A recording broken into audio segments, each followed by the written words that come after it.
আসসালামু আলাইকুম। বাংলাদেশ বেতার সিলেট সংবাদ পড়ছি কুমকুম হাজেরা মারুফা। আসন্ন ত্রয়োদশ জাতীয় সংসদ নির্বাচন ও গণভোট 2026 উপলক্ষে ভোটারদের সচেতন ও উদ্বুদ্ধ করার লক্ষ্যে ভোটের গাড়ি প্রচারণা আজ বিকেলে শুরু হচ্ছে। প্রধান উপদেষ্টা ডক্টর মোহাম্মদ ইউনূস ভিডিও বার্তার মাধ্যমে আজ বিকেল 4টায় জাতীয় সংসদের দক্ষিণ প্লাজায় ভোটের গাড়ির উদ্বোধন করবেন। ভোটারদের উদ্বুদ্ধকরণের লক্ষ্যে ভোটের গাড়ি দেশের 64 জেলা এবং 3 শতাধিক উপজেলা পরিভ্রমণ করবে। অনুষ্ঠানে উপস্থিত থাকবেন তথ্য ও সম্প্রচার উপদেষ্টা সৈয়দা রিজওয়ানা হাসান ও সংস্কৃতি বিষয়ক উপদেষ্টা মোস্তফা সরোয়ার ফারুকী এবং নির্বাচন কমিশনের সিনিয়র সচিব আখতার আহমেদ। মন ভালো তো সব ভালো, এই প্রতিপাদ্যকে সামনে রেখে সারা দেশের মতো সিলেটে গতকাল পালিত হয়েছে বিশ্ব মেডিটেশন দিবস। জাতিসংঘ 2024 সালে 21শে ডিসেম্বরকে ঘোষণা করেছে বিশ্ব মেডিটেশন দিবস হিসেবে। দিবসের তাৎপর্য হচ্ছে মানসিক ও শারীরিক সুস্বাস্থ্যের সার্বজনীন অধিকারকেই স্মরণ করিয়ে দেয়া। এ উপলক্ষে কেন্দ্রীয় শহীদ মিনারে অনুষ্ঠিত হয় আলোচনা সভা। এতে বিপুল সংখ্যক নারী পুরুষ অংশগ্রহণ করেন। কোয়ান্টাম ফাউন্ডেশন সিলেট সেন্টার এর আয়োজন করে। সিলেটের শাহজালাল বিজ্ঞান ও প্রযুক্তি বিশ্ববিদ্যালয়ের 2025-26 শিক্ষাবর্ষের ভর্তি পরীক্ষার আবেদনের সময়সীমা বাড়ানো হয়েছে। ভর্তি হতে ইচ্ছুকগণ আগামী 25শে ডিসেম্বর মধ্যরাত পর্যন্ত আবেদন করতে পারবেন। ভর্তি পরীক্ষা অনুষ্ঠিত হবে আগামী 13 ও 14 জানুয়ারি 2026। পবিত্র রজব মাসের চাঁদ বাংলাদেশের আকাশে দেখা গেছে। আজ থেকে পবিত্র রজব মাস গণনা শুরু হয়েছে। আগামী 16 জানুয়ারি শুক্রবার দিবাগত রাতে সারা দেশে পবিত্র শবে মেরাজ উদযাপিত হবে। গতকাল সন্ধ্যায় রাজধানীর বায়তুল মোকাররমে ইসলামিক ফাউন্ডেশনের সভাকক্ষে জাতীয় চাঁদ দেখা কমিটির সভায় এই সিদ্ধান্ত হয়। সভায় সভাপতিত্ব করেন ধর্ম বিষয়ক মন্ত্রণালয়ের উপদেষ্টা ডক্টর আফম খালিদ হোসেন।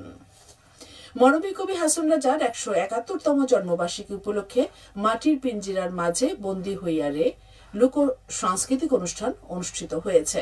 গতকাল বিকাল 5:30টায় শুরু হয়ে অনুষ্ঠান চলে রাত 8টা পর্যন্ত। জেলা শিল্পকলা একাডেমির হাসন রাজা মিলনায়তনে জেলা প্রশাসন ও জেলা শিল্পকলা একাডেমির যৌথ আয়োজনে অনুষ্ঠানে গান ও আলোচনায় হাসন রাজার জীবন দর্শন ও লোক ঐতিহ্য তুলে ধরা হয়।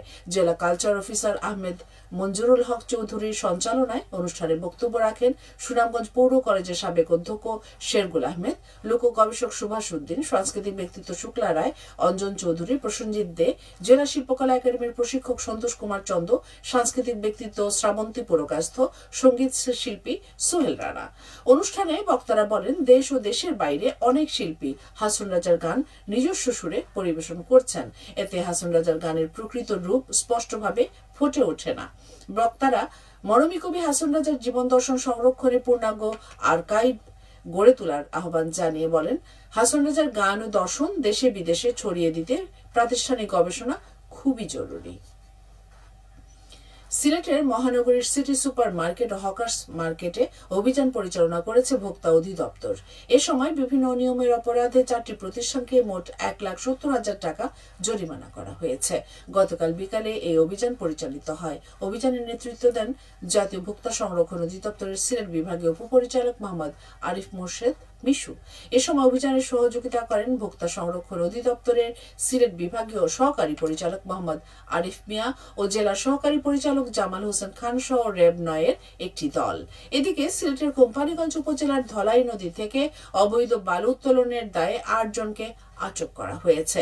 পরে মোবাইল কোর্টের মাধ্যমে তাদেরকে 6 মাসের জেল দেওয়া হয়েছে। গতকাল বেলা 12টা থেকে 3টা পর্যন্ত ধলাই নদীর বাংকার ও কালাইরাগ এলাকায় মোবাইল কোর্ট পরিচালিত হয়। উপজেলা সহকারী কমিশনার ভূমি পলাশ তালুকদারের নেতৃত্বে উপজেলা প্রশাসন ও পুলিশ তাদের বিরুদ্ধে যৌথ অভিযান পরিচালনা করে। এবারে শুনুন কৃষি সংবাদ। সুনামগঞ্জে বোরো ধান রোপণে কৃষকরা ব্যস্ত সময় পার করছেন। হাওরের পানি কমতে শুরু করায় জমিতে কাজে নামতে শুরু করেছে কৃষকরা। এ সময় জেলায় 2,23,505 হেক্টর জমি চাষাবাদ করা হবে। অকাল বন্যার হাত থেকে ফসল রক্ষায় জেলায় এবার 673টি বাঁধ সংস্কার হচ্ছে। এতে ব্যয় হচ্ছে 137 কোটি টাকা। সবশেষে আবহাওয়া। খেলার খবর cricket. Bangladesh premier league BPL এর 12তম আসর শুরু হবে আগামী 26শে ডিসেম্বর। সিলেট আন্তর্জাতিক ক্রিকেট স্টেডিয়ামে খেলার উদ্বোধন করা হবে। এতে স্বাগতিক সিলেট সহ 6টি ফ্র্যাঞ্চাইজি টিম অংশ নিবে। গতকাল থেকে শুরু হয়েছে সিলেট পর্বের টিকিট বিক্রি। সবশেষে আবহাওয়া। রাত 1টা পর্যন্ত পূর্বাভাসে বলা হয়েছে সিলেট সহ পার্শ্ববর্তী এলাকায় আজ কোনো সতর্কবাণী নেই এবং কোনো সংকেতও দেখাতে হবে না। আজ সিলেটে সূর্যোদয় হয়েছে 6টা 34 মিনিট এবং সূর্য অস্ত যাবে 5টা 9 মিনিটে। সংবাদ শেষ হলো। আমাদের পরবর্তী স্থানীয় সংবাদ প্রচারিত হবে বিকেল 4টা 30 মিনিটে।